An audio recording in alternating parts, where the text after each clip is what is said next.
Bueno, pues bienvenidos entonces, ya los niños van a estar allá. Yo quiero una vez más repetirlo, que ahí, en lo que llamamos Vida Kids, no estamos entonces, ¿qué no estamos haciendo? No estamos cuidando niños, ¿qué estamos haciendo ahí? Estamos salvando vidas, eso es lo que estamos haciendo ahí. Eso ni es una guardería, ni es para tomar los niños de usted para que usted pueda estar acá tranquilo, no. Eso no es nada de eso. Eso lo que es ahí es un lugar donde estamos salvando vidas, y lo aclaro mucho porque a mí me encanta saber que hay niños que van a evitar cometer muchos errores que de pronto uno ha cometido, ¿verdad? Porque de pronto no le enseñaron a uno principios, y no estoy hablando principios morales que nuestros papás nos enseñaron, sino principios bíblicos que nos ayudan a crecer, evidentemente, y cuando vayamos desarrollándonos. Hoy, evidentemente, la juventud tiene una cantidad de problemas muy graves. Yo fui adolescente hace muy poco, creo, y viví cosas muy locas, pero hoy veo la adolescencia y es 4, 5, 10 veces peor de lo que yo viví. Eso me parece a mí asusta mucho, ¿verdad? Pero frente a un Dios como el que tenemos, es un tema que no nos debe asustar. Más bien uno como padre, uno tiene que procurar levantar esos hijos con principios. Y los que tienen niños ahí y los niños que vendrán, tenemos que orar mucho por ese ministerio. Yo le escuchaba hace mucho tiempo a un pastor, o no hace mucho tiempo, hace como un año, en una conferencia, y él decía, él es una iglesia en Texas de miles de personas, es una mega iglesia. Y para ellos el ministerio más importante son los niños. Él decía, nosotros tenemos miles de miembros que vienen cada domingo, sin embargo, todo el fuerte de ellos como iglesia se desarrolla en los niños y en los jóvenes. Porque él decía, él no le estaba quitando importancia a los adultos, pero él entendía la importancia que era transformar la vida de ellos desde chiquitos. Porque nosotros, los que nos hemos encontrado de pronto con Dios ya siendo mayores o adultos, es muy difícil cambiar ciertos hábitos, es mucho más difícil, ¿verdad? Dejar que Dios transforme un corazón que lleva, no sé, 20 años, 30 años, 40, 50 años viviendo de una manera, haciendo ciertas cosas, que cuando Dios tiene la oportunidad desde niños, de la edad que están ahí para hacerlo. Entonces, ese lugar es un motivo de oración, y nosotros como iglesia queremos darle fuerte a que los niños cada vez tengan un ministerio mucho más fuerte. Yo le digo, yo conozco muchas iglesias y acá estamos empezando, esta es apenas nuestra 5ª semana, pero el día que Dios nos permita estar llenos, que hace 8 días casi que estamos totalmente llenos, pero cuando nos permita crecer, salir de acá y tener un lugar, yo quiero que usted sepa que nuestro lugar donde vamos a estar recibiendo el mensaje de Dios va a ser muy importante, pero vamos a darle mucha más importancia al lugar de los niños, al lugar de los jóvenes. Y ustedes y nosotros vamos a ser parte de que esos niños crezcan, porque yo lo he dicho, las iglesias muchas, hay una estadística que dice que las iglesias han envejecido, y hay un problema porque no hay un cambio generacional. Entonces envejecieron los miembros, envejecieron los pastores, y resulta que no hay nadie quien tome la batuta, porque no se tuvo la visión de que los niños y los jóvenes eran supremamente importantes. Y nosotros estamos plantando una iglesia donde queremos, y yo quiero que usted lo tenga claro, queremos ser una iglesia generacional. Yo quiero que mis hijos, los hijos de mis hijos, los hijos de los hijos de mis hijos, sean personas que teman a Dios, que sigan adelante con esta obra.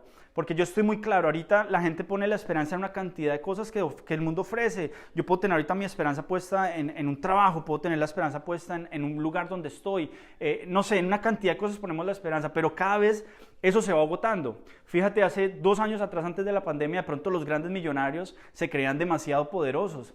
Se creían que nada les iba a tocar, que nada les podía pasar porque tenían mucho dinero.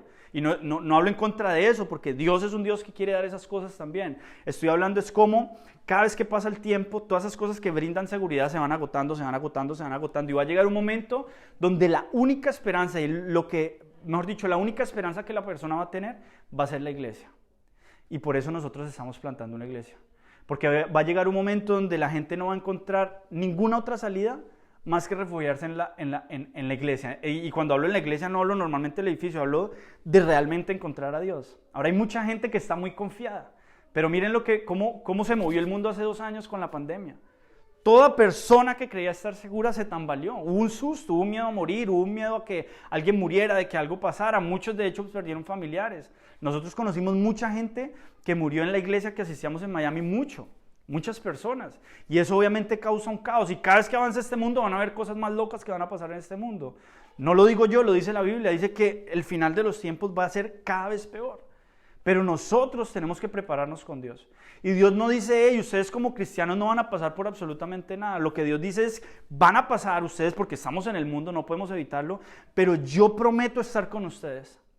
Y es muy diferente que Esteban asuma un miedo, un temor solo, a que Esteban asuma un miedo y un temor, hablo de mi hijo, lo asuma estando conmigo. Hace como 2 años, cuando vivíamos en Miami, de la nada, no sabemos por qué, una mala experiencia o algo, le cogió miedo al mar. Y le cogió miedo al mar y le encantaba. Pero de repente es que lloraba a gritos. Y entonces yo lo cogí a él y nos sentamos y empezamos a dejar que el agua nos empezara a mojar los pies y nos fuimos metiendo y nos fuimos metiendo. Y él enfrentó ese temor, que no sabemos de dónde se causó. Pues él tiene 3 años, tendría entonces en ese momento 2, 1 y medio, no sé. Pero lo que a él le ayudó fue que su papá estuviera con él enfrentando el temor. El temor no iba a desaparecer de su vida, él lo iba a enfrentar, pero lo estaba enfrentando conmigo, con su papá, alguien que le brinda a él seguridad. Y lo mismo es lo que quiere hacer Dios. Dios no es un Dios que está prometiendo que no nos va a pasar nada, porque ese es el gran problema. La gente ve a los creyentes, ve a los cristianos y dice, pero mire, no que era cristiano y mire lo que le está pasando. Y mire, y no que era, y tanto que predique, y mire lo que le ocurre. Es que la Biblia nunca habla de que a nosotros no nos van a pasar cosas. De hecho, porque somos seres humanos, seguimos cometiendo errores porque tomamos malas decisiones, somos imperfectos. Por ende vamos a tener unas consecuencias. Pero Dios, en su gracia, en su amor, en lo que Él es como Dios, Él promete que Él nos va a acompañar. Y yo quiero que eso lo tengamos muy claro. Así que hace 8 días terminamos una serie que tenía que ver todo con tener clara nuestra visión, que tenía que ver con, hey, ¿dónde estoy? ¿Para dónde voy? Según Dios, ¿qué es lo que Dios quiere para mi vida? No qué es lo que Santiago quiere, no qué es lo que yo creo que es bueno, no qué es lo que yo pienso que es bueno, sino qué es lo que Dios anhela para mi vida, y lo concluíamos hace 8 días. Y hoy vamos a empezar una nueva serie que se llama Salmo 127, Manos a la Obra. Y lo vamos a ver por los siguientes, hoy y 3 domingos más, para entender algo que Dios, creo, me ha dicho que tenemos que tener en cuenta. Así que escuchaba yo leyendo un libro y después escuchando el autor de este libro, me parecía muy interesante, y él hablaba de una encuesta que se hacía en los años 80 en la Universidad de Harvard. Pues si sabemos, la Universidad de Harvard pues tiene gente, digamos, muy importante, gente muy inteligente, con muchas capacidades intelectuales, en su mayoría gente adinerada, que ha tenido muchas oportunidades, y hago esta introducción porque vale la pena, gente que la mayoría de ellos no han pasado necesidades, muchos llegan porque tienen la capacidad económica, creería que muy pocos becados, sin embargo todos tienen un factor común, y tienen una parte intelectual muy importante, están ahí porque son los que van a salir. Hay otras universidades, pero por hablar de Harvard, que fue donde se hizo la encuesta, de ahí salen a ocupar las posiciones más importantes en el mundo de los negocios, etcétera, etcétera. Y esta persona le preguntaba en ese momento al presidente de Harvard en los 80s, para ser más exacto creo que fue en el 83, le decía, ¿cuál cree usted que es el mayor problema que tienen en este momento los estudiantes? Y él, sin titubear y sin pensarlo 2 veces, él dijo, tienen 2 problemas. Lo voy a decir en inglés y después lo traduzco, porque es que lo dijo exactamente en inglés. Dijo, el primero es emptiness. Es decir, hay una sensación de vacío. Todos se sienten vacíos. Hay una necesidad o sea, todos se sienten vacíos. Y uno dice, hey, ¿cómo así? O sea, personas que están en Harvard, o sea, cualquier profesional que anhele, no sé, estudiar o lo que sea, pues es un lugar idílico, es un lugar lo máximo, de ahí sales, te abre las puertas a donde quieras profesionalmente. Sin embargo, el presidente no lo dudó, dijo, el primer problema es que todos tienen un vacío, todos se sienten vacíos. Aunque están en una de las mejores universidades, si no la mejor del mundo, se sienten vacíos. Y uno dice, eso es increíble. Y dice lo segundo, dice, yo lo anoté exactamente, dice, to be committed. To be committed es la necesidad de ser comisionado. Y a mí me gusta porque lo busqué exactamente qué significaba. Dice sentir dedicación y lealtad a una causa, actividad o trabajo dedicado de todo corazón.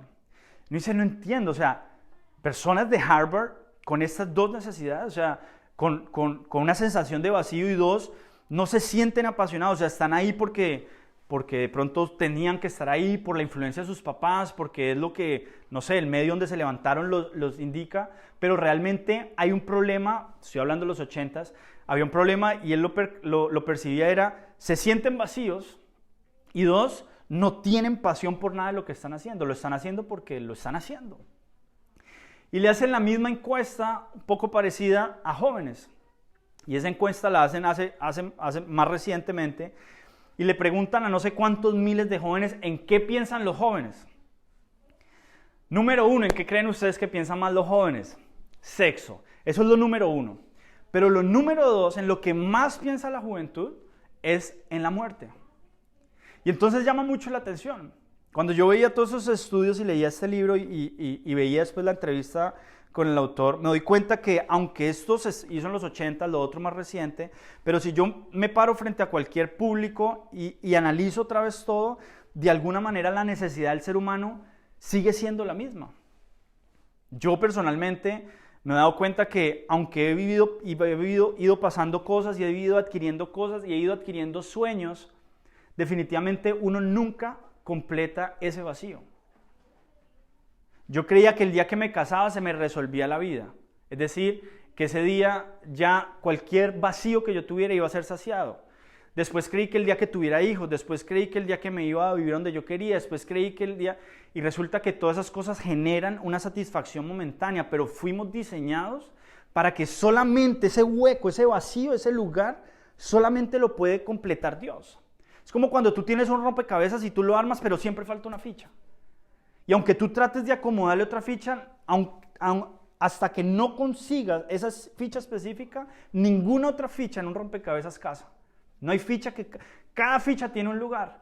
Y todos los acontecimientos de la vida de uno, un matrimonio, la adolescencia, tener hijos, tener ese carro, tener esa casa, tener ese empleo, todo lo que uno anhela y son sueños que Dios pone y la capacidad que Dios te da de tener esperanza, de soñar, de querer avanzar en la vida, todo eso va a ir completando una foto general, la foto que Dios tiene en general de nuestra vida, pero siempre va a quedar faltando una ficha y esa sola la puede completar Él. Por eso no importa si hacíamos la encuesta en Harvard o la hacemos hoy aquí o la hacemos donde la hagamos, siempre va a haber una necesidad de vacío. Entonces, como siempre va a haber un vacío, el ser humano siempre va a tender a llenar ese vacío con algo. Y siempre vamos a tener la tentación de llenarlo con algo. Entonces, con un hobby, adorando, no sé, un artista, un vicio, o sea, todo lo que nosotros hacemos, a lo que le dedicamos tiempo, es como esa necesidad de generar una satisfacción. Repito, no está mal, pero el problema es cuando Dios no la está completando. Entonces, cuando uno analiza todo esto, uno se da cuenta que es lo mismo. Entonces, este autor, que les estoy hablando de Billy Graham, que ha sido, pues, de pronto el predicador más importante de todos los tiempos, que ya falleció, Billy Graham. Y entonces él decía, y me llamaba mucho la atención, porque él decía, la necesidad de todo ser humano no ha cambiado. Y él hablaba entonces de cuatro cosas que siempre están ahí. Él hablaba de culpabilidad, él hablaba de sentirse vacío, eran tres, de miedo a la muerte. Y él hablaba de esas tres cosas. Y entonces estoy escuchando eso, y estaba leyendo estos días el libro, y estoy en la radio, escuchando la radio cristiana, y hay una entrevista, y el que están entrevistando mencionó una frase que yo la quiero mencionar porque me llamó mucho la atención. Él dice, el problema no es que vamos a morir, el problema es que no sabemos vivir. Y eso me quedó sonando mucho. Repito, él dijo, el problema no es que vayamos a morir, porque hay veces, ese es el gran miedo, o ese es a lo que todos no queremos llegar, ¿no? Como al día que tengamos que irnos de acá, porque pues tenemos un apego acá, tenemos familia, tenemos hijos, nos gusta estar acá, nos gusta la vida, etcétera, etcétera. Y como que no queremos que ese día llegue. Por eso la pandemia genera un caos, porque todos estamos en un riesgo de, nos podemos ir de algo que nos gusta estar. Pero él dice, el problema no es ese. Dice, el problema es que no sabemos vivir. Y uno podría decir, no, yo sí sé vivir. Y hay gente que dice, no, yo sí sé disfrutar la vida. Yo creía que yo sabía vivir. Yo creía que en mi adolescencia yo sabía vivir porque hacía todas las locuras que a mí se me pasaran por la cabeza, yo las hacía. Yo creía que eso era saber vivir. Y lo que no me daba cuenta era que aunque momentáneamente la pasaba supuestamente bien, eso me estaba planeando un futuro donde me iba a traer unas consecuencias que yo no hubiera querido vivir, que las tuve que vivir, que Dios tuvo que restaurar, pero yo hubiera querido no tomar todas esas malas decisiones. Pero a eso, por poner un ejemplo, yo le llamaba, yo sé vivir. Tú le puedes llamar saber vivir, no sé, a tener una comodidad económica, una comodidad laboral, o estar en cierto lugar, o tener las personas que tú amas cerca. No sé, cada quien puede tener un concepto de lo que es vivir bien. Pero esos conceptos no nos sirven. Porque como nosotros no fuimos los autores de nuestra vida, yo tengo que ir al autor de nuestra vida, que es Dios, y a Él es al que yo le tengo que preguntar, y con Él, por eso es tan importante que yo conozca este libro, porque es que este libro fue escrito por quien diseñó mi vida, y entonces ahí está escrito todo lo que para mí es importante saber. Y entonces acá Dios plasma en la Biblia una cantidad de enseñanzas y una cantidad de cosas, pero yo quiero entonces hoy fijarme en esto, ¿sí? Que el problema no es que vayamos a morir, el problema es que no sabemos vivir. Y estamos viviendo muchas veces, analizaba yo, unas vidas, como lo decía, a nuestra manera, y veo muchas vidas prestadas.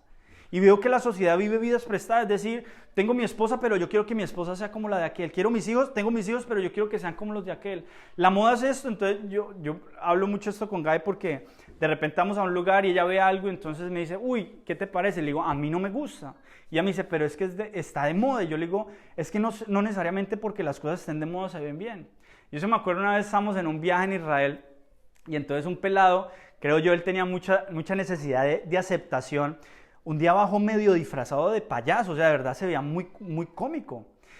Y todos nos quedamos tan curiosos, ¿y él por qué bajó así, con unas medias por fuera, como unas botas, como unos jeans, como una cosa rarísima? Y yo decía, ¿de dónde sacó eso? Pues más adelante nos fuimos dando cuenta que es que él vio esa pinta en una revista. Y él trató de imitarla, claro, él era bien gordito, o sea, mejor dicho, se veía súper chistoso. Pero es porque vivimos vidas prestadas, estamos en una sociedad donde la gente quiere ser como todo el mundo, menos como realmente quieren ser. Y yo, a pasar de los últimos años, he ido esforzándome y he querido hacerlo de que cada vez a mí me importe menos qué piensa todo el mundo. Y no lo digo desde un punto de soberbia, sino que yo lo dije y lo he venido diciendo, la clave más alta del fracaso es querer hacer lo que todo el mundo quiere que yo haga. Y cuando yo vivo según eso, evidentemente eso me lleva a vivir una cantidad de fracasos. Porque el problema no es que vamos a morir, el problema es que no sabemos vivir y estamos prestando nuestra vida. Vivimos según la vida del momento, según la cultura, según el ánimo con el que me levante, según lo que la gente diga, según el trabajo que tengo. Y en estos países pasa, por ejemplo, mucho. Personas muy profesionales que llegaron a un país de esto y de pronto hoy están haciendo una labor que nunca en su vida se imaginaron que iban a hacer. Y eso trastorna, cambia la forma de ser de las personas, se sienten menos, y resulta que es que nosotros no somos por lo que hacemos. Yo no soy por lo que yo trabajo mañana lunes cuando me levanto, eso no soy yo. Yo soy lo que Dios dice que yo soy. A mí ya no me define un trabajo, a mí ya no me define un sueldo, a mí no me define una nacionalidad, a mí no me define nada de eso. A nosotros como hijos de Dios no nos debería definir eso. Ahí se están salvando vidas, cuidado. ¿Yo qué les digo? Miren, Génesis 24:42. Dice, cuando hoy llegué a la fuente dije, Señor, Dios de mi amo Abraham, si es tu voluntad, te ruego que hagas prosperar mi viaje. Y yo lo traje a colación por una razón, porque yo creo y estoy convencido que la vida, y es la forma como yo lo he visto, es un viaje. Y es un viaje, lo he mencionado porque todo viaje tiene un punto de partida y un punto de llegada. Hay que orar mucho, pero ella es mi hijo, ¿eh? El que está ahí es mi hijo gritando, yo le conozco ese grito. Pero tratemos de no distraernos, me está distraído, pero tratemos de no distraernos. Entonces la vida es un viaje, ¿sí? La vida tiene entonces un punto de partida y un punto de llegada. Y como cualquier viaje, hay algo que nunca se tiene en cuenta y es lo que pasa entre el punto de partida y lo que pasa entre el punto de llegada. Pero mira que hay algo muy interesante. Ninguno de nosotros decidió nacer, ninguno de nosotros pudo escoger sus papás, ninguno de nosotros pudo hacer nada de eso, ¿sí? Como ninguno de nosotros puede decidir o tener el día en que va a partir de este mundo, eso no puede pasar, no lo vamos a poder vivir. Porque en el momento en que nacimos, quisiéramos o no, empezamos un viaje que se llamaba vida. Nadie lo escogió vivir, sin embargo ahí empezó un viaje. Ya empezaron a pasar una cantidad de años que va a ser entre el punto A y el punto B. Y eso es lo que yo le llamo el viaje de la vida. Y como todo viaje, repito, tiene un final y va a llegar tal cual como llegó el día de nuestro nacimiento, que no lo pudimos controlar, que no fue algo que nosotros pudimos evitar. Y un poeta decía, la muerte viene igual para todos, para todo el mundo, y cuando llega nos hace a todos iguales. Mira qué interesante. Yo no es que le quiera hablar de la muerte, sino que yo estoy hablando es de la importancia que tiene que ser el saber vivir, y lo vamos a ver de parte de Dios. Entonces, como todo viaje tiene un intermedio que tampoco se puede evitar, y eso es lo que yo quiero que ustedes sepan. Así como yo no puedo evitar el punto de partida en mi vida ni el punto de llegada, yo tampoco puedo evitar el intermedio de la vida. Y ese intermedio es en el que Dios se quiere enfocar. Y eso es en lo que Dios quiere trabajar constantemente en nuestra vida, y es ese intermedio. Que hay veces no lo vivimos a la ligera. Hay veces lo vimos como se va dando, y yo lo decía en la serie de la visión, pues si hoy me llega esta oferta, entonces la tomo y nadie entiende que es que esta vida es una. Es solamente esta vida la oportunidad que tenemos para vivirlo al máximo para lo que yo fui creado. Yo no quiero llegar a mi vejez diciendo, ¿por qué no hubiera hecho, por qué no hice esto? Yo quiero llegar a mi vejez diciendo, yo cumplí el propósito por el cual Dios me puso en esta tierra. Y repito, los propósitos no tienen que ser porque estemos en una iglesia cristiana pararse aquí a hablar de la palabra de Dios. No, es que cada quien tiene un propósito, cada quien tiene una visión. Pero yo sí quiero llegar a mi vejez y tiene que ser tu anhelo llegar a tu vejez diciendo, yo cumplí el propósito por el cual Dios me puso acá y no por el cual yo creí levantarme todos los días creyendo que ese era mi propósito de vida. Porque eso va a generar una gran tristeza y una gran insatisfacción en los días de tu vejez. Porque ya en la vejez no va a haber fuerza, ya no va a haber momento para devolver el tiempo, ya no va a existir nada de eso. El tiempo es ahora, el tiempo es en este momento específico donde tú y yo podemos tomar decisiones. Entonces, la vida, repito, es un viaje y para muchos puede hasta el día de hoy haber sido la vida una lucha constante solo por sobrevivir. Y uno se encuentra con personas, no sé si eres tú o conoces a alguien, personas que solamente viven para sobrevivir el día a día, solamente para salir adelante, y les pasa 1, 2, 3, y sobre todo en estos países uno se encuentra mucho con eso. Personas que solamente están tratando de sobrevivir. Otros que tienen hoy de pronto todo con lo que soñaron, todas las cosas que soñaron, pero como decía la encuesta en Harvard, están vacíos, se sienten insatisfechos, se sienten sin un propósito. Hay personas que de pronto han visto acontecimientos que no encuentran ningún sentido, ¿sí? Otros de pronto nunca se han detenido a decir, venga un momento, pero yo ¿por qué vengo de acá y hacia dónde estoy yendo? O sea, la vida puede haber sido de diferentes maneras, pero yo quiero entonces aclarar que Dios no tuvo la intención de que nuestra vida o este viaje por esta tierra fuera de esta manera, sino que Dios lo que planeó es que nuestra vida estuviera llena de alegría y de propósito, sobre todo de propósito. Ese fue el plan de Dios, que nuestra vida fuera llena de propósito. Lo que pasa es que tú y yo nacimos en un entorno donde por X o Y motivo se nos fue moldeando y crecimos creyendo cuál era el propósito de nuestra vida. Y una de las cosas que yo le decía a Dios cuando iban a hacer a Esteban era, Dios, ayúdame a no forzar a Esteban a hacer lo que yo quiero que él sea. Ayúdame a guiarlo para que él sea lo que tú quieres que él sea. Porque uno como papá tiene una gran influencia sobre los hijos. Pero la influencia de uno debe ser la influencia que Dios quiere que uno tenga sobre ellos y no la de uno. Por eso hay tantos profesionales totalmente frustrados que lo que quisieron fue complacer un anhelo, una visión de sus papás. Y eso genera mucha frustración. ¿Cuántos médicos, ingenieros, porque son las carreras más comunes que los papás atrás, no sé hoy qué tanto hoy en día, pues forzaron a sus hijos a estudiar y entonces hay una cantidad de frustración y eso evidentemente es triste. Y tú y yo entonces tenemos que aprender de qué manera entonces vivir la vida. Quiero que abran muy bien sus oídos y sus corazones para esto, porque esto es lo que va a ser la serie los siguientes 3 domingos más hoy. Salmo 127 del 1 al 2. Mira lo que dice Dios acá. Si el Señor no edifica la casa, en vano se esfuerzan los albañiles. Si el Señor no cuida la ciudad, en vano hacen guardia los vigilantes. En vano madrugan ustedes y se acuestan muy tarde para comer un pan de fatigas, porque Dios concede el sueño a su amado. Mira qué tremendo lo que está diciendo acá la palabra de Dios. Dice, en vano yo trabajo si Dios no está edificando mi hogar. En vano yo estoy tratando de cuidar lo que sea que tú cuides dependiendo del área que tú estés viviendo, si tú eres joven, si eres soltero, si eres casado, si ya estás mayor, lo que sea. Dice, lo que sea que tú quieras cuidar, resguardar, tener en bien, dice, es en vano si no es Dios quien está cuidando. Dice, en vano va a ser procurar tener descanso, y el descanso no necesariamente, y yo creo que todos estaríamos de acuerdo que yo personalmente muchas veces me he acostado y aunque he dormido no he descansado. Es decir, me he levantado preocupado, me he levantado estresado, porque ese no es el descanso del que habla Dios. Dios no está hablando porque todos tenemos que dormir. El cuerpo humano está diseñado porque en algún momento se rinde y duerme. Dios está hablando acá del descanso que tú y yo realmente queremos tener. Y es el uno poderse acostar ¿cómo? En paz. No hay cosa más increíble que uno poderse acostar tranquilo y levantarse como tranquilo. Porque el opuesto es horrible. Levantarse uno, creer que uno se va a levantar y como que todo va a pasar y se levanta uno y todos los problemas, todas las cosas siguen exactamente igual.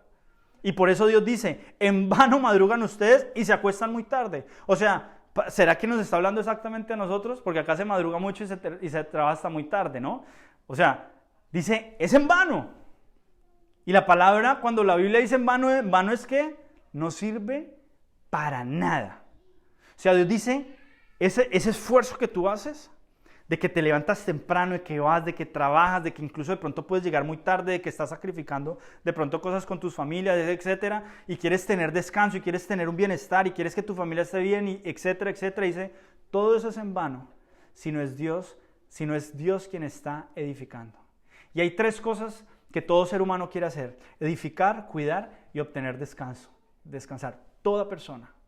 Y eso lo vamos a ver más a detalle dentro de 8 días. Pero todos estamos edificando algo. Yo me casé no hace mucho tiempo, tengo 2 hijos pequeños, de pronto tú no tienes hijos, de pronto ya tienes hijos mayores, de pronto estás viviendo otra etapa de tu vida, de pronto estás soltero, etcétera, etcétera, pero todos estamos viviendo una etapa de nuestra vida donde algo estamos edificando. Yo en este momento estoy edificando unos hijos, estoy levantando unos hijos, sigo edificando el matrimonio, cuidado, nunca se termina de edificar. Tú puedes llevar los años que lleves, el matrimonio siempre va a ser un lugar donde se va a edificar. De hecho, la palabra hogar viene de la palabra hoguera. Entonces una hoguera tú no la puedes dejar apagar. Una hoguera, si tú la enciendes, llega un momento en que se acaba si no le sigues metiendo ¿qué? Si no le sigues poniendo leña. Y de ahí viene la palabra hogar. Por ende, nuestro hogar nunca va a dejar de necesitar eso de parte de nosotros. O sea, siempre vamos a edificar, siempre vamos a tener algo que cuidar y siempre vamos a anhelar tener descanso, es decir, sentir paz. Pero Dios lo dice acá, hey, si yo no soy el que estoy edificando, en vano lo están haciendo. Y eso es muy fuerte. Saber que Dios me dice, si yo no estoy ahí, tú en vano lo dices. O sea, uno dice entonces, tremendo, porque uno siente que uno se esfuerza. Yo siento que yo me esfuerzo mucho. Pero Dios me dice, si no lo estoy haciendo junto contigo, no va a servir para nada tu esfuerzo. Y yo no creo que nadie quiera esforzarse para que no sirva para nada. Nadie quiere hacer todos los esfuerzos que hacemos, ¿verdad? Para que eso no sirva para absolutamente nada. Y eso es lo que Dios está diciendo. Entonces, todo lo que estemos queriendo edificar sin la influencia plena de Dios es totalmente en vano, no sirve para nada. Y acá no se trata de decir, no, es que yo creo en Dios. Es que creer en Dios, porque yo pensaba, o sea, este mundo, sobre todo de las culturas donde venimos, hay culturas diferentes, pero las culturas donde venimos, latinoamericana, centroamericana, incluso pues acá, norteamericana, somos una cultura creyente, es decir, tuvimos el privilegio de nacer en un ambiente donde todos somos creyentes, la mayoría somos creyentes, creemos en ese Dios, creemos en Jesucristo, etcétera, etcétera. Pero una cosa es creer y otra cosa es creerle a Él. Yo puedo creer en Él, pero otra cosa es si yo realmente le estoy creyendo a Él, realmente lo estoy involucrando, realmente dejo que Él tenga una influencia en mi vida. Y entonces yo quiero que analicemos esto. Lucas 6, 46 al 49. ¿Por qué me llaman? Está hablando acá Jesús, Él es el que está hablando acá. ¿Por qué me llaman ustedes Señor, Señor y no hacen lo que les digo? Voy a decirles a quién se parece todo el que viene a mí y oye mis palabras y las pone en práctica. Yo hace 8 días leí también eso. Dice, se parece a un hombre que al construir una casa, cavó bien hondo y puso el cimiento sobre la roca. De manera que cuando vino una inundación, el torrente azotó aquella casa, pero no pudo ni siquiera hacerla tambalear porque estaba bien construida. Pero el que oye mis palabras y no las pone en práctica se parece a un hombre que construyó una casa sobre la tierra y sin cimientos. Pero pronto, como la azotó el torrente, la casa se derrumbó y el desastre fue terrible. Mira lo que dice acá. Dice, y lo vuelvo a aclarar, yo lo expliqué hace 8 días. Hay 2 hombres, ambos construyen, pero Jesús dice, el que se acerca a mí hace lo que yo le digo, yo lo voy a comparar con aquel que construye, edifica sobre una base sólida. Vienen las circunstancias, vienen las cosas difíciles, sin embargo no es en vano lo que edificó, sin embargo no es en vano lo que está queriendo cuidar, sin embargo puede descansar, no es en vano el esfuerzo que está haciendo. Pero cuando nosotros, creyentes, porque a la final está hablando de 2 creyentes, sí, somos creyentes, nos acercamos a Él, pero no ponemos en práctica, no tenemos la influencia de lo que es, Dice, va a compararse, las mismas circunstancias van a llegar, pero el azote va a ser muy fuerte. Y ahí entonces cuando se va a cumplir lo que dice Salmo 127, ha sido todo en vano. Porque qué difícil es una persona que se esforzó, que crió a sus hijos, crezca, por hablar de un caso X, puede ser cualquier otra circunstancia, y vea a sus hijos totalmente descarriados. Eso genera frustración. Porque entonces los papás pueden decir, ¿para qué tanto esfuerzo? Y yo lo he escuchado decir, yo no sé para qué yo me esforcé tanto, yo que me esforcé para darles educación, yo que me esforcé para esto, y mírelos, desagradecidos, esto y lo otro. Y así pasan una cantidad de etapas de nuestra vida. Pero es porque la Biblia lo advierte. Si no es Él el que edifica con nosotros. Y mira lo que dice Dios. Dice es que no es que yo edifique, ambos vamos a hacerlo. Ambos vamos a hacerlo. Y no es que yo sea el que solo tengo que cuidar. Él dice, no, es que ambos vamos a cuidar. O sea, Él dice, yo me quiero involucrar, permíteme que estemos juntos en todo esto. Así que la serie que vamos a ver entonces se llama Salmo 127, manos a la obra. ¿Qué es lo que Dios quiere que yo edifique? ¿Estoy dispuesto realmente a ser guiado por Dios? Entonces en la Biblia, y vamos a concluir con esto, en la Biblia hay un caso que a mí me fascina. Hay varios casos de edificación, pero hay un caso de reedificación, y ese es el que yo quiero que veamos. Es un caso de reedificación porque muchos estamos edificando cosas nuevas, pero en la gran mayoría, muchos de nosotros tenemos que reedificar. Reedificar es decir, tenemos una cantidad de ruinas y de cosas en nuestra vida que queremos volver a construir, pero construirlas bien. Tenemos una cantidad de fracasos en nuestra vida que sí fracasamos, pero Dios quiere que reconstruyamos y llevarnos a un buen término. Y yo quiero entonces que nos acerquemos a ver la historia de Nehemías, y yo los quiero poner un poco en contexto, para no leer, porque pues tocaría leer todo el libro de Nehemías. Nehemías es un hombre que está en el exilio, ¿sí? Ya es una nueva generación, es copero del rey. A Jerusalén entran en un momento a Israel, la invaden y se llevan a todas las personas al exilio. Y destruyen Jerusalén, queman toda la ciudad. Y estamos hablando que han pasado un par de años y Nehemías ha nacido ya en el exilio. Él no fue sacado de Jerusalén, sin embargo él nació en el exilio. Y ahí está Nehemías, está y se ha convertido en copero del rey. Copero del rey pues era una persona muy importante porque antes pues había mucho, la forma en que mataban digamos a los reyes eran envenenándole la comida, la bebida, entonces ellos tenían a alguien que le llamaban el copero, que era el que tenía, mejor dicho, ¿cómo es que le dicen? ¿El conejillo? ¿El qué? Conejillo de Indias. Entonces el copero lo que tenía que hacer era probar la comida, o sea, era una persona de mucha confianza, porque si el copero se torcía, pues mataban al rey. Ese era Nehemías. Un copero del rey, aunque era exiliado, aunque no era nativo de ahí, era israelita, sin embargo estaba acá. Entonces está Nehemías, un día dice que llegaron unas personas que habían tenido permiso para ir a Jerusalén y volvieron entonces donde vivía Nehemías y están allí y entonces Nehemías les dice, cuénteme, él nunca ha ido a su tierra. Vamos a ponerlo más en contexto, todas las personas, hijos de colombianos o de venezolanos, de personas que nacen acá, pero que sus papás, sus familias, todas son de pronto de X país. Ese es Nehemías, alguien que nació fuera de su tierra. Entonces cuando llegan estos, le dice, cuénteme cómo encontraron nuestra ciudad, cómo está nuestra tierra. Y ahí le empiezan a contar y le empiezan a dar una cantidad de malas noticias. Pero él entonces él hace 5 acciones, porque él decide irse a reconstruir Jerusalén. O sea, es una locura. Ustedes lo van a ver a través de los siguientes domingos. Él decide un lugar que él amaba porque era su tierra, la tierra de sus ancestros. Él dice, yo me quiero ir a reconstruirla. Y entonces cuando a él le cuentan, empiezan a pasar varias cosas y yo quiero entonces hablarles de 5 puntos, de 5 cosas que él hizo antes de empezar a edificar. Que yo quiero que las tengamos en cuenta para lo que viene dentro de 8 días, 15 y 20.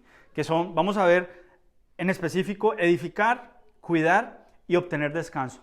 Pero quiero que veamos estos 5 puntos que tienen que ver con qué hacer antes de yo empezar a edificar. Y son 5 cosas muy importantes que hizo Nehemías antes de irse a Jerusalén a edificar. Yo quiero, no sé si usted tenga Biblia en su celular, si no, no la puse todo hoy en pantallas porque es demasiado, es muy Biblia, entonces, mucha Biblia, entonces yo preferí leérselas. En Nehemías capítulo 1, del 4 al 7 dice lo siguiente. Él acaba de recibir las noticias. Mire lo que dice.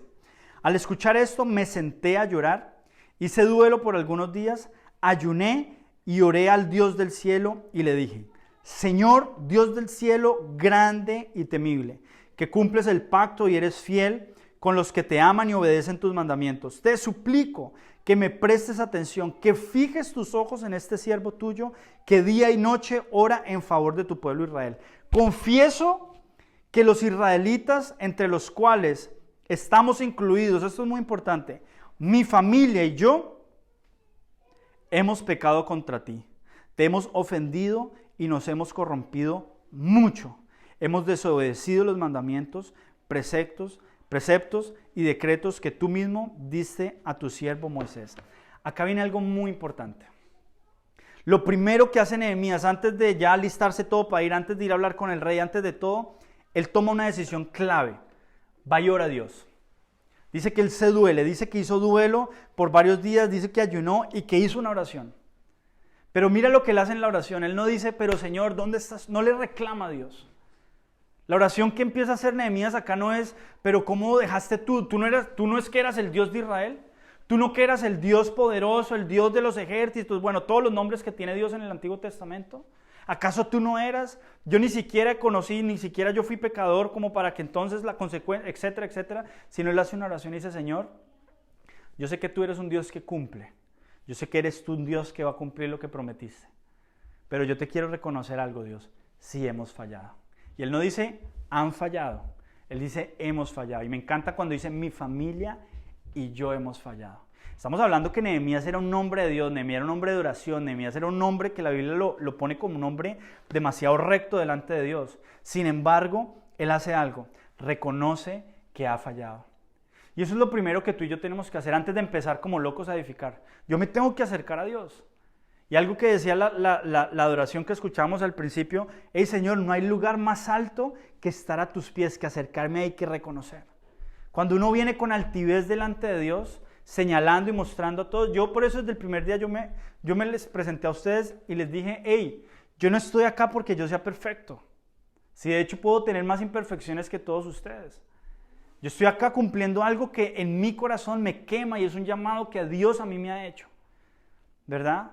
Pero cuando yo me acerco a Dios creyendo que yo soy más que todos, creyendo que yo estoy muy bien, que yo no tengo, Dios dice que al altivo lo hace a un lado.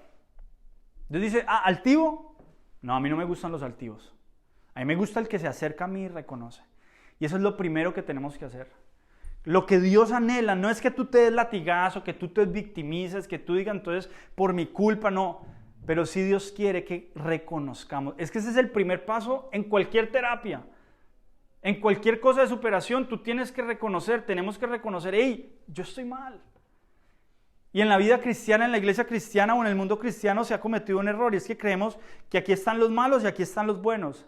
Y resulta que no es así. Aquí están todos los malos y aquí estamos nosotros. Y acá hay uno bueno que se llama Jesús. No hay otra manera. No es que acá hay buenos, acá hay malos, los que no pecan, los que pecan. No, todos, la Biblia dice que todos pecamos.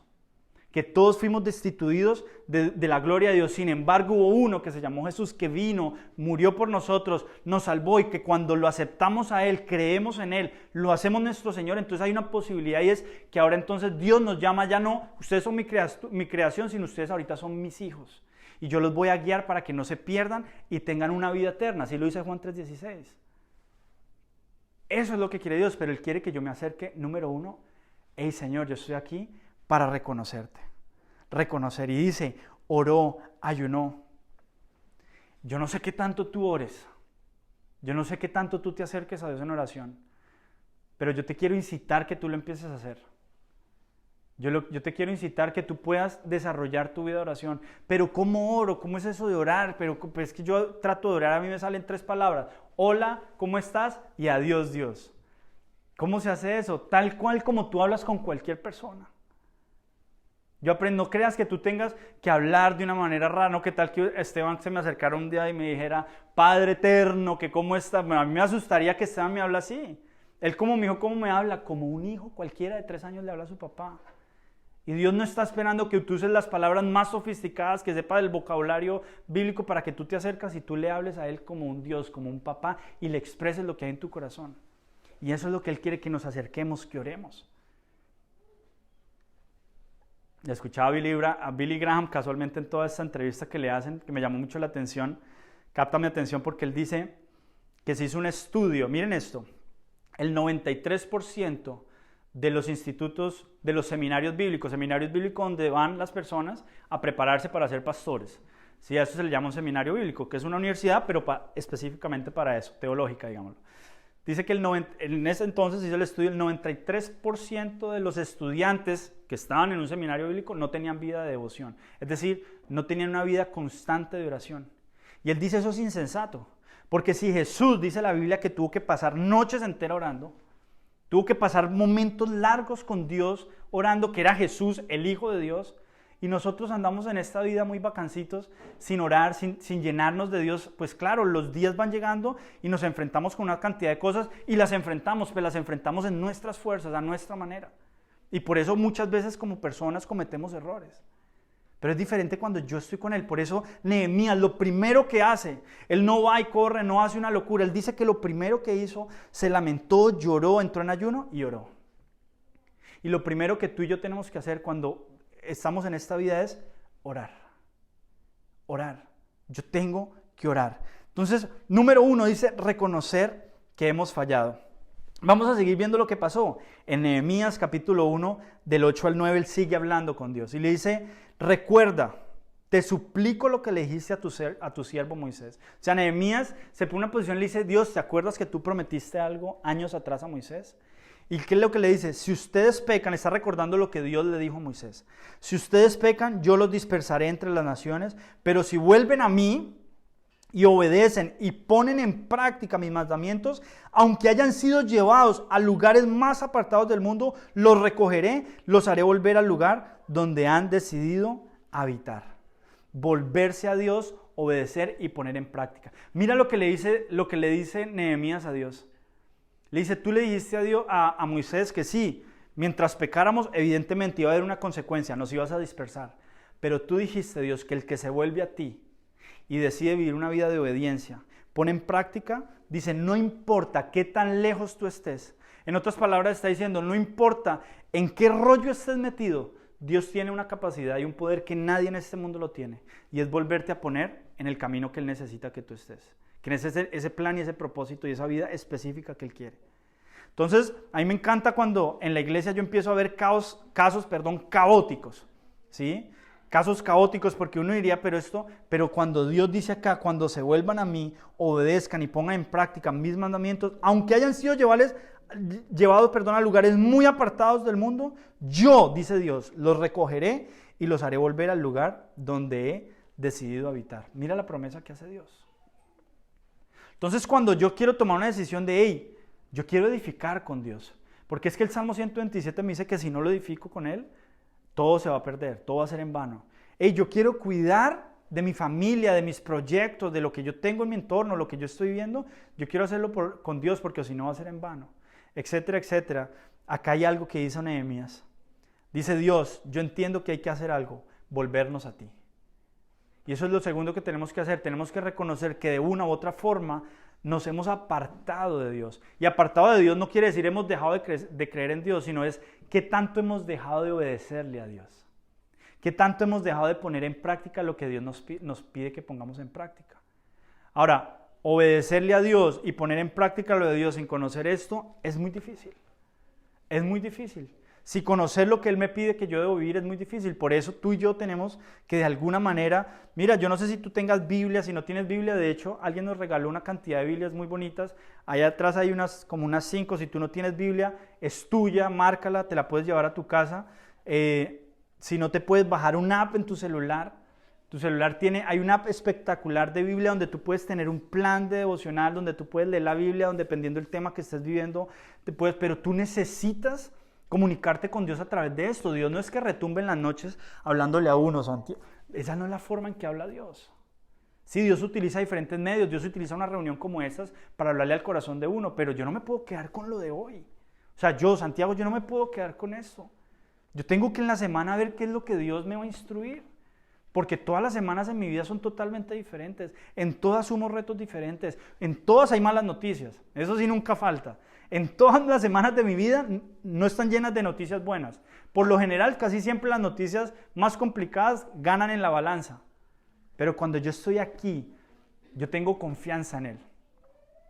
yo le decía casualmente a mi esposa Gaby, que hablábamos en estos días por unas circunstancias que vivíamos, yo le decía, lo único que a mí me permitió en esa situación confiar en Dios es que yo conozco que Él me ama. Y cuando yo sé que hay alguien que me ama, yo confío. Es difícil confiar en alguien que tú dudes de su amor. Pero a mí me es fácil confiar en Dios porque conozco su amor, pero es que el amor de Dios no se conoce por palabras, el amor de Dios está plasmado aquí en este libro. Tú te das cuenta de lo amoroso que es Dios porque aquí Él se manifiesta en amor. Entonces yo necesito conocer eso. Vamos a seguir leyendo los últimos 3 puntos. Dice entonces en Nehemías 2, del 1 al 6. Entonces recibe la noticia, pasa todo esto, ora, decide volverse a Dios, hace ese compromiso de obedecer, de poner en práctica, va a incitar a la gente a hacerlo. Y en el 2 entonces dice así: un día en el mes de Nisan, del año 20 del reinado de Artárgeres, un nombre para cualquiera que esté esperando hijos, al ofrecerle vino al rey, y como él nunca antes me había visto triste, me preguntó, ¿por qué estás triste? No me parece que estás enfermo, así que debe haber algo que te está causando dolor. Yo sentí mucho miedo y le respondí. O sea, pongámonos en contexto, esto es muy importante en la Biblia, no entra en contexto. O sea, Nehemías es un copero, el rey es un rey malo. O sea, este rey no era un rey bueno, era un rey malo. Como todos los reyes que no estaban influenciados por Dios, eran reyes malos. Así que, pues no era como que estoy hablando ahí con un amigo, no, está delante del rey. Entonces eso intimida, ¿no? Genera temor. Y eso él lo dice ahí. Dice, yo sentí mucho miedo. Y le respondí, que viva su majestad para siempre. ¿Cómo he de estar triste? Si la ciudad donde están los sepulcros de mis padres se halla en ruinas, con sus puertas consumidas por el fuego. ¿Qué quieres que haga? Mire lo que le dice el rey. ¿Qué quieres que haga? Replicó el rey. Encomendándome al Dios del cielo le respondí. O sea, este tipo está muerto del miedo haciendo lo que está haciendo. Y yo quiero aclarar esto es muy importante. Tiene mucho miedo. Y en ese momento inconscientemente lo dice, o sea, inconscientemente no, mentalmente él dice, Dios, aquí me voy a lanzar en tu nombre, o sea, acá me encomiendo a ti, es lo que dice ahí. Encomendándome al Dios del cielo le respondí, sí, su majestad, si a su majestad le parece bien, y si este siervo suyo es digno de su favor, le ruego que me envíe a Judá para reedificar la ciudad donde están los sepulcros de mis padres. Le preguntó, ¿cuánto durará tu viaje? ¿Cuándo regresarás? Me preguntó el rey, que tenía a la reina sentada al lado. En cuanto le propuse un plazo, el rey aceptó enviarme. Entonces añadí, bueno, y ahí le empieza a hacer, ahí ya se dejó ir, ahí ya le pidió permisos de los gobernantes, madera, ahí le dice, él después, usted puede leerlo después. Él dice, bueno, ya que me dejó, ¿por qué no le dice a los gobernantes que me den unas cartas para que en las fronteras no me pongan problema? Ay, ¿por qué no le dice al guardabosque que me dé unos árboles, una madera, para poder reconstruir las puertas? Y todo eso se lo dio el rey. Y acá es donde viene el tercer punto, y es enfrentar tus mayores miedos y temores. Yo me conté con una frase en otro libro que decía algo que me gustó mucho, y hay que leer. Decía, más allá, ¿cómo era que decía? Yo la anoté acá, perdón. Decía, las mejores cosas están después de tus miedos. Las mejores cosas están siempre después de tus miedos. Y si tú miras atrás todos los temores que tú has enfrentado, te has dado cuenta que siempre están después. A mí me encanta porque con Paloma, nosotros arriba en la escalera no tenemos un gate, o sea, no tenemos gate de bebé, sino tenemos una aspiradora que se llama Rumba, ¿sí? Que es redonda y uno la pone, ella le tiene mucho miedo a eso. Entonces nosotros no hemos tenido que poner gate, sino que ponemos la aspiradora y ella de ahí no pasa. Y entonces ella está de cumpleaños, entonces le hicieron un arreglo de globos, entonces mi mamá dijo, hay que poner a Rumba ahí, ¿sí? Y ella está limitada por ese temor. O sea, ese aparatico que le genera miedo, la limita a ella a ir a lo que ella quiere ir. Y exactamente nos pasa así en nuestra vida. Todo lo mejor de Dios está después de nuestros miedos y nuestros temores. Todo lo que he enfrentado y las cosas espectaculares que yo he vivido, siempre han estado después de un miedo y un temor que he tenido que enfrentar. Ese tipo estaba privado del miedo. Le tenía que decir al rey, hey, renuncio.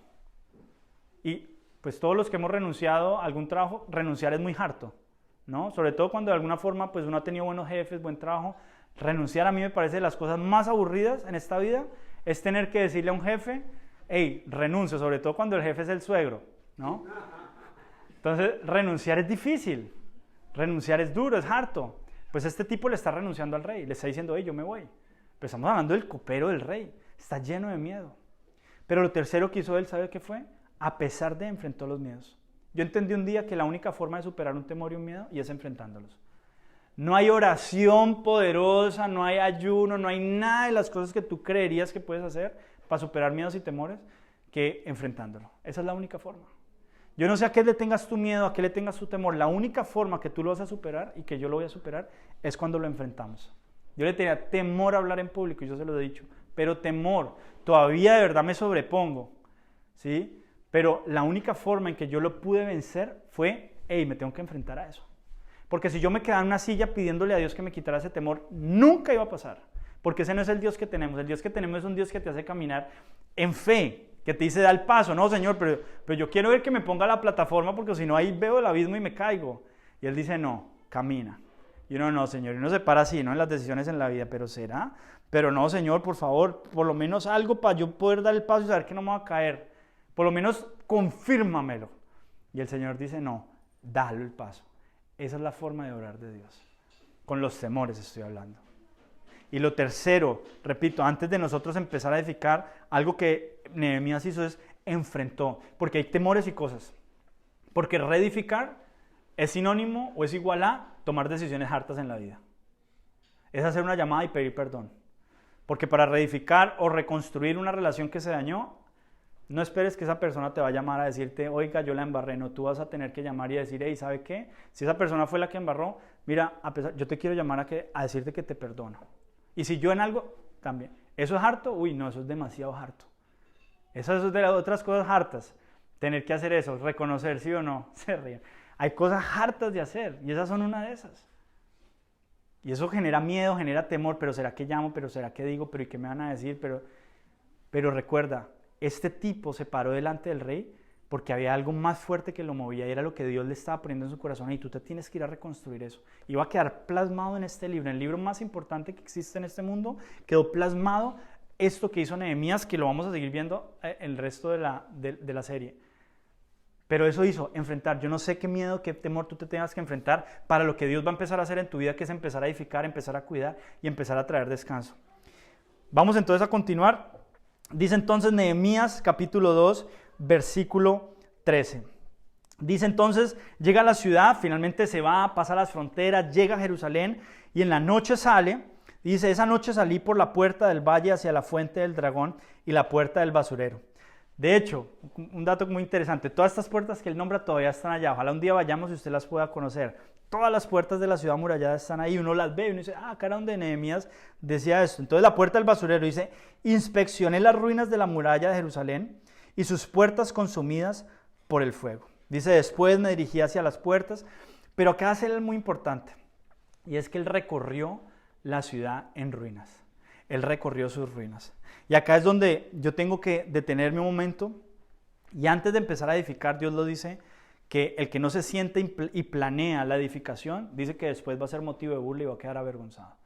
Es decir, tú no puedes empezar a edificar sin realmente sentarte primero a saber qué es lo que vas a ver. Sin saber qué es lo que tienes para edificar. Hey, tengo esto, no tengo esto, tengo estos materiales, voy a requerir este presupuesto, eso es lógico. Tú necesitas, antes de una edificación, tener todo este panorama claro. Y Nehemías, antes de empezar, bueno muchachos, vamos, levantémonos, vamos a edificar. Nehemías lo primero que hizo fue salió en la noche y recorrió la ciudad. Y se dio cuenta de todas las ruinas que había, todo lo que había para trabajar. Y lo mismo antes nosotros, y tú tienes que empezar a hacerlo ya.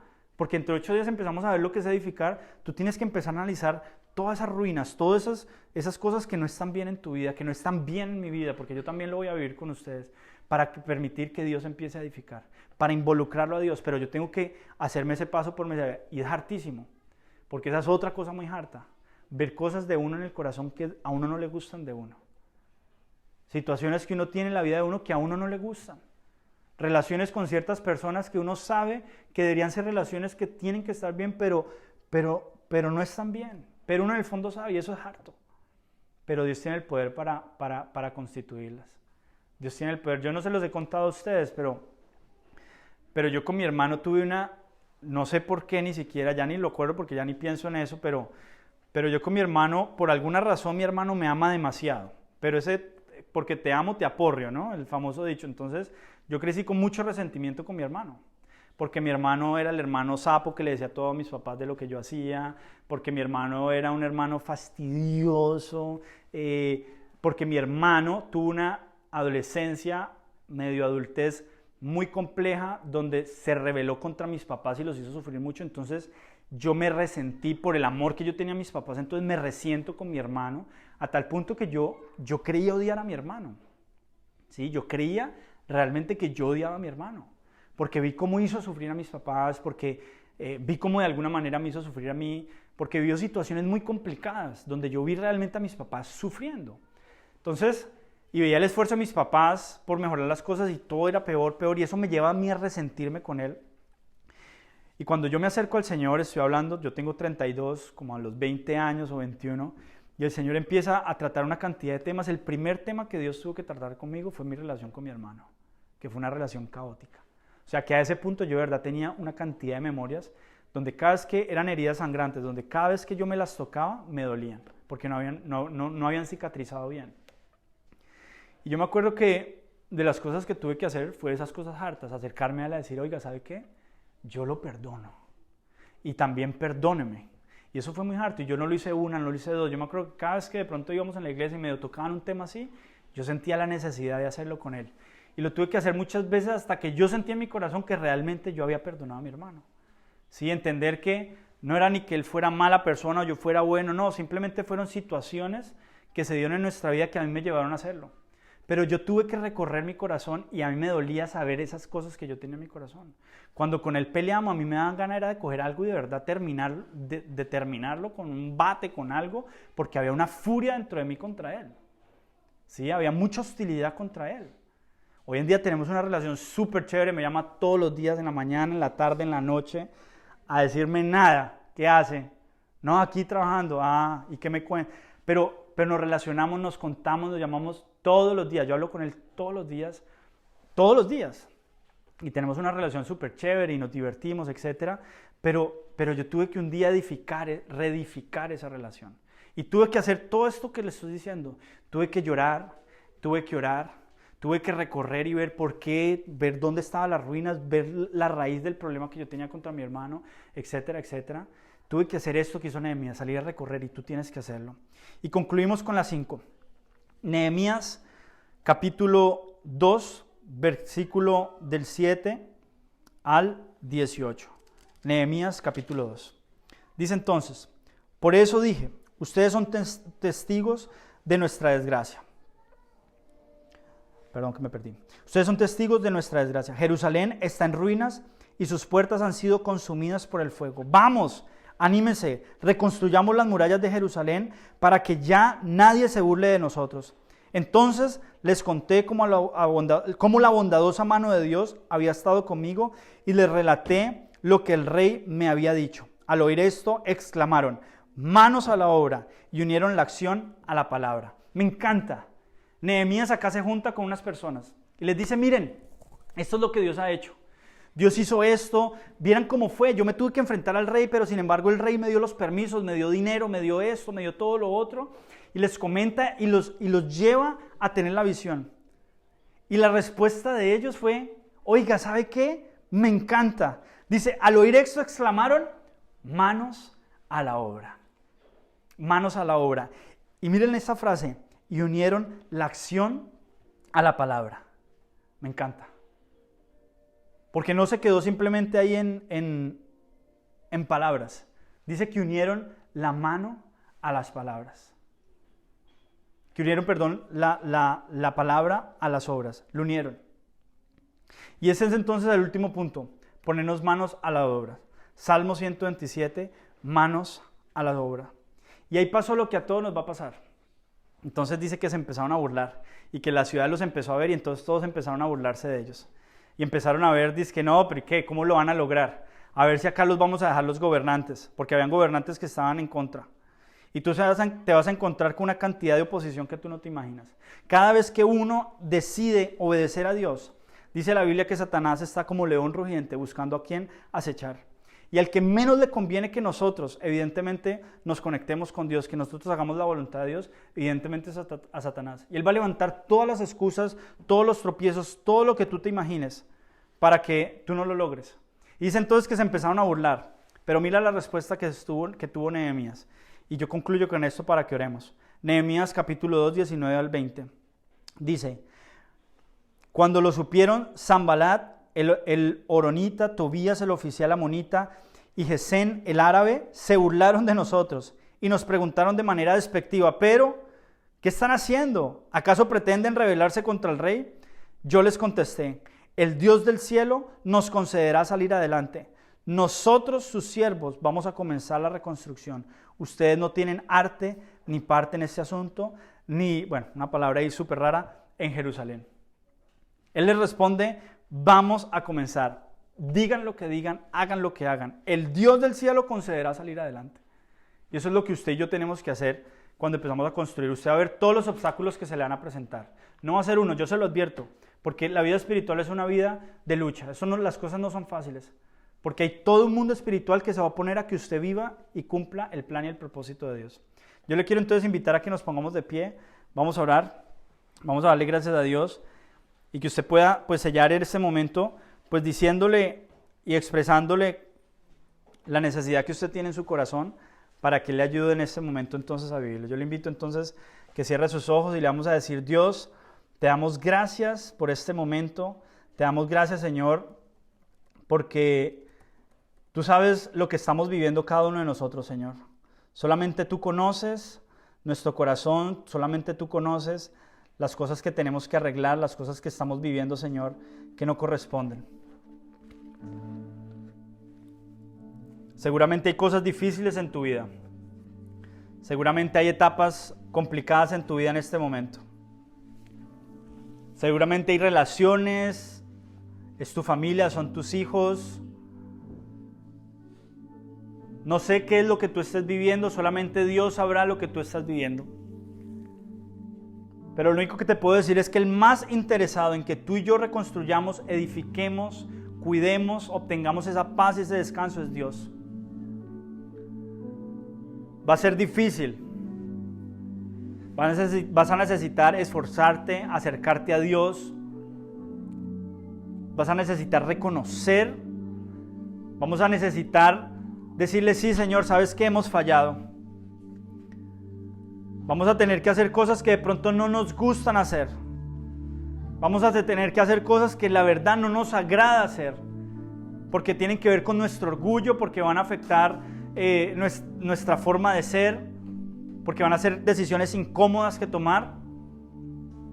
Pero Dios quiere que no sea en vano lo que tú vivas. Dios quiere que todo lo que tú estés haciendo hoy, el esfuerzo que estás haciendo, todo lo que está girando en torno a tu vida no sea en vano. Dios quiere que el viaje de tu vida no se pierda, no sea en vano. Que cuando llegues al punto B, al final de tus días, tú puedas tener la satisfacción de decir, hey, lo logré, batallé, no me fue fácil, pero me esforcé. Hoy yo te pido, Dios, entonces que tú vengas, tú traigas esa fuerza, Señor, en este lugar. Seguramente hay muchas relaciones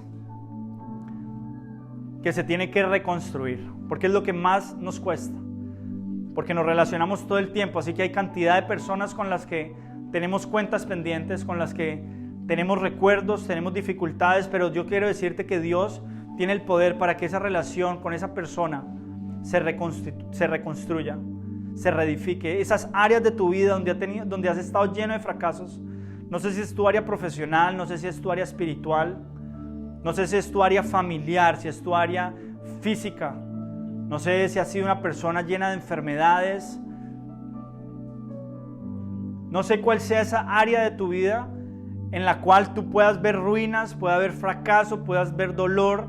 No sé cuál es el área de tu vida donde todavía hay esas heridas abiertas, que si te las tocas duelen. Pues ahí es donde Dios, por las siguientes semanas, está dispuesto a llevarte a edificar, a cuidar y a obtener descanso, no de manera vana, sino de una forma que valga la pena. Hoy, Señor, te damos gracias. Hoy concluimos, Señor, con este Salmo 127, manos a la obra. Te bendecimos, Señor. Y te pedimos entonces que tú hagas un milagro en nuestras vidas. Hoy te aceptamos, Jesús. Hoy te reconocemos, Señor. Hoy te necesitamos. a ti, Jesús. Tu palabra dice que sin ti estamos perdidos. Así que no nos cansamos de decirte, Jesús, que te necesitamos en nuestras vidas.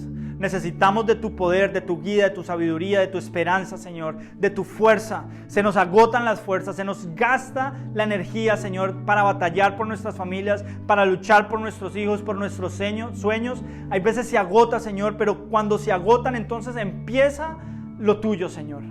Hasta donde llega nuestra humanidad, ahí es donde tú empiezas a obrar. Y hoy te entregamos entonces esos lugares donde ya nuestras fuerzas no dan más, para pedirte, Señor, restaura nuestras fuerzas, danos fuerzas. Queremos salir adelante, queremos batallar, Señor.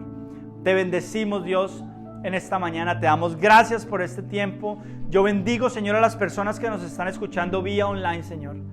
Bendícelos porque también están haciendo un esfuerzo al conectarse. No es fácil hacerlo a través de una pantalla, sin embargo, ahí están. Hoy desde aquí los bendecimos, Señor, y te damos gracias por sus vidas. Gracias, Señor, por los recursos que entran a esta iglesia, Señor. Gracias por las ofrendas, por los diezmos, por las donaciones. Gracias, Señor. Hoy los bendecimos. Hoy te pedimos una vez más para que nos des sabiduría para una buena administración, Señor. Que todo recurso que entre en esta iglesia sea para que podamos expandir tu reino aquí en la tierra, para que podamos llegar a muchos otros. Te lo pedimos en el nombre de Jesús. Muchas gracias, Señor. Amén.